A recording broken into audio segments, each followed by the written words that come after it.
madam, hello mga sir. For today's video ay flex ko lang sa inyo ang kakaibang sunny side up ng aking alaga. O, diba?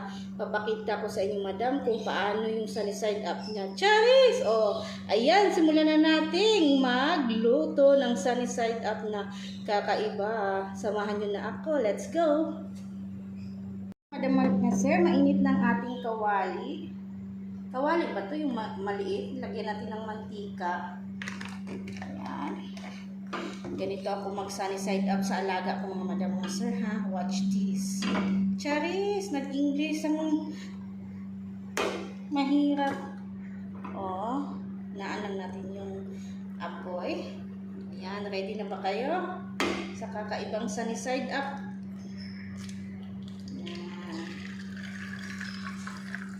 Yung sunny side up ng alaga ko mga madam mga sir. Ayaw niya ng dilaw. Gusto niya puti lang. Parang naging sunny side up yan.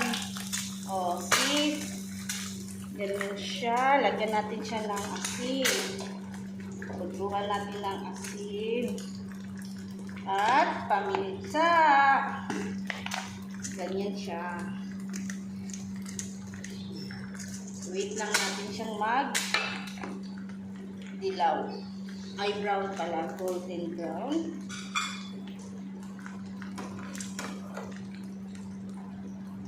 Ayan ako, see?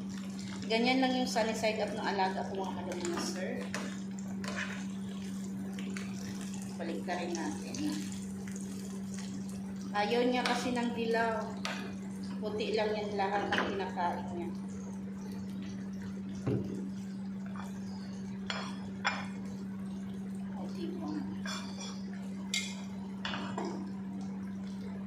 Check natin. Hindi pa. Yan na yan.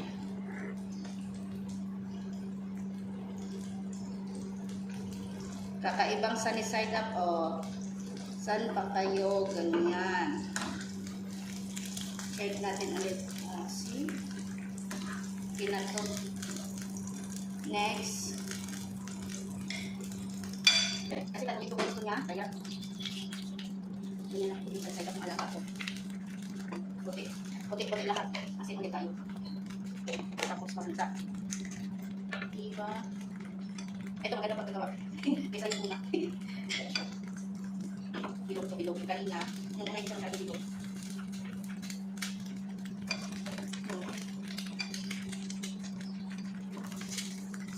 Pag-uwi ko niya po ganito na. Sunny side up. Ano kayo pangalan ko? Ano? Sa taas. Kaya no? Hindi na sunny side up kasi ano naman nalagay na sa taas. White side up. White side up naman. Yan, bitan. Na yung ating sunny side up. Pero hindi na siguro siya matawag na sunny side up. Kasi nga wala nang dilaw sa ibabaw. Ano kayang tawag nito mga madam mga sir? Comment nyo nga sa comment section kung ano nang dapat itawag dito. Hindi na sunny side up, diba? Charis! Mga madam mga sir, tapos na tayo magluto ng ating sunny side up. Ayan.